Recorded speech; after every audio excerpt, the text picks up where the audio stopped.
the Daily Wisdom Podcast, Episode 35. Title: Seen, Valued, and Still Becoming. Welcome to the Daily Wisdom Podcast, where we take a few moments each day to breathe, to reflect, to heal, to rise, and to walk a little wiser in this world. I'm Aaron M. Montag, and today's word is especially for the one who has been carrying more than they say, feeling more than they show, and longing for more than they have yet found language to express. This is the end-of-week word for the rising rebuilder. This is for the person who has been strong for everybody else, but sometimes feels invisible. This is for the one who smiles in public, performs with dignity, and carries themselves with grace, yet deep inside still wonders, do people really see me? Do I matter? Am I valuable? Am I attractive? Is there something about me worth noticing, worth cherishing, worth pursuing, worth celebrating? If that is you, I want to begin by saying something plainly, slowly, and with conviction. Yes. Yes, you are worthy of being seen. Yes, you are worthy of being valued. Yes, you are worthy of holy attention. Yes, there is something beautiful about you that cannot be reduced to age, shape, status, money, mistakes, or the opinions of those who lacked the discernment to honor you properly. You must never measure your worth by the blindness of people who did not know what they were looking at. There are people who can stand in the presence of treasure and call it ordinary because they have never developed an eye for value. There are people who can look at loyalty and miss it, look at wisdom and overlook it, look at resilience and fail to recognize it, look at beauty and only search for surface.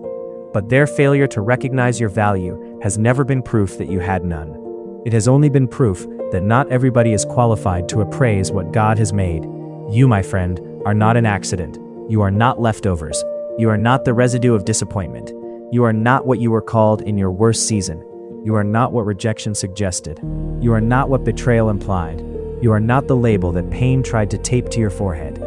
You are a human being made in the image of God, carrying sacred breath, carrying history, carrying possibility, carrying glory wrapped in humanity.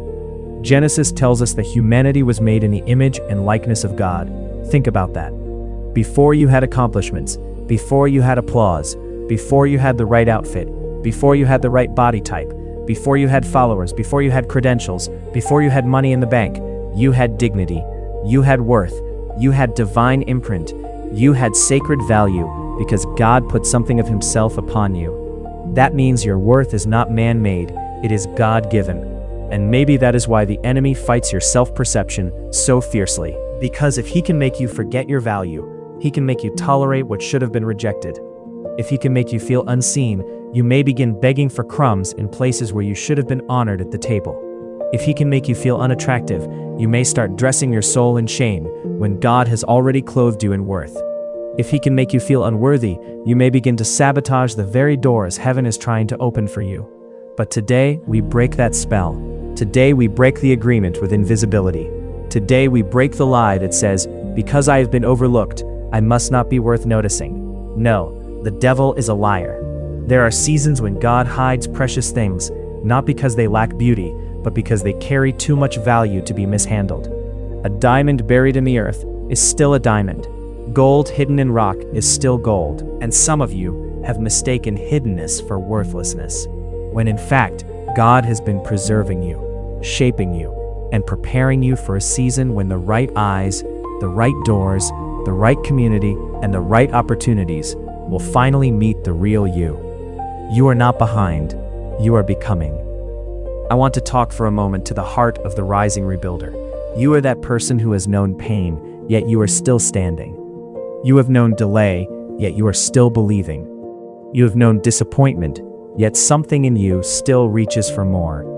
You have had days when your confidence shook, when your reflection did not feel like a friend, when your heart quietly asked, will I ever feel beautiful again? Will I ever feel chosen again? Will I ever feel wanted, welcomed, celebrated? And I want to tell you this with pastoral tenderness and prophetic force.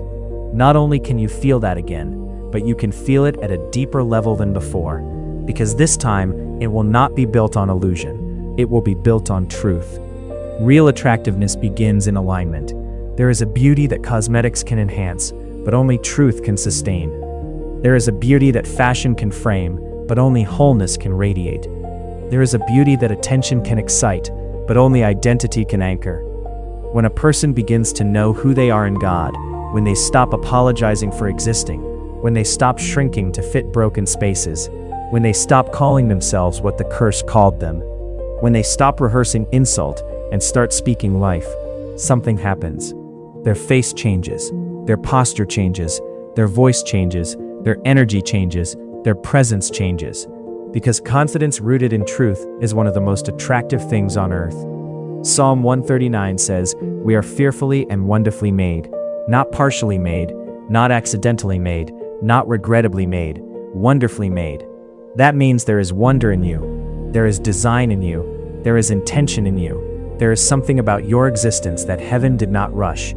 God was not careless when He made you. He did not say, "Good enough." He made you with mind, with spirit, with texture, with story, with ache, with resilience, with potential, with beauty. And even the places where life wounded you are not proof that you are less beautiful. Sometimes the healed places become the most luminous parts of a person's presence. I know this world can be cruel. It can make people feel disposable. It can make mature people feel dismissed. It can make good people feel forgotten. It can make deep people feel too much, and tender people feel unsafe. It can make a person who has survived many battles look in the mirror and wonder whether they still shine. But let me remind you, your shine was never dependent on the culture's approval. Your shine comes from the God who put light in you. And light does not beg to be noticed. It simply shines. That is the invitation for this weekend. Not to beg, not to chase, not to collapse, not to perform for affirmation, but to stand in the quiet dignity of what God says is true. To let your soul exhale, to let your spirit come out of hiding, to stop trying to earn what heaven already declared, to be still long enough to hear the Father say, "I see you, I know you, I called you, I have not forgotten you, you are mine." You are seen, not scanned, seen, not used, seen, not compared, seen, not tolerated, seen. The God who counts the hairs on your head, who bottles your tears, who knows your downsitting and your uprising, who sees the end from the beginning, He sees you. And because He sees you, you do not need the whole world to validate you in order to have value. Still, let us be honest. It feels good to be appreciated. It feels good to be desired in a wholesome way. It feels good to be recognized. There is nothing wrong with wanting to feel attractive, noticed, and valued. That desire is not shallow when it springs from the deeper human longing to be known and loved. The problem only comes when we hand our whole identity to the marketplace of other people's opinions. Because the crowd is unstable. One day they cheer, another day they forget. But when your value is anchored in God, appreciation becomes a blessing, not a necessity for survival. So here is the wisdom for today. Do not audition for love. Do not market your soul for scraps. Do not discount your worth just because someone else lacked taste, depth, maturity, or vision. Let the wrong ones pass, let the blind stay blind, let the shallow stay at the surface. But you, stay rooted, stay radiant, stay open to becoming, stay surrendered to the God who makes all things beautiful in His time. And while you are rebuilding, let your rebuilding include the way you speak to yourself. Speak to yourself with kindness, speak to yourself with authority, speak to yourself with truth. Tell yourself, "I am seen." Tell yourself, "I am valuable." Tell yourself, "I carry beauty that goes deeper than appearance." Tell yourself, "I am becoming more whole, more wise, more radiant, more grounded every day." Tell yourself, "I do not need to chase what God can bring." Tell yourself, "I do not have to settle." Tell yourself, "I am worthy of healthy love, sacred honor, and meaningful purpose." Tell yourself, "I will not call myself what pain called me." Tell yourself, "I will agree with God." Because words matter. Words shape worlds. The tongue has the power of life and death. And part of your rebuilding is learning to speak life over the person in the mirror. Maybe that is your assignment this weekend. Rest, reflect, and rebuild your inner conversation. Refuse self-contempt. Refuse old labels. Refuse to keep narrating your life through the voice of rejection. Let this weekend become a sanctuary for your soul. Let God wash the dust off your identity. Let Him restore your confidence.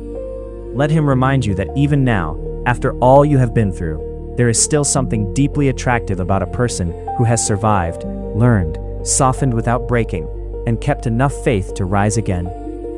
That is beautiful. That is magnetic. That is rare. That is you.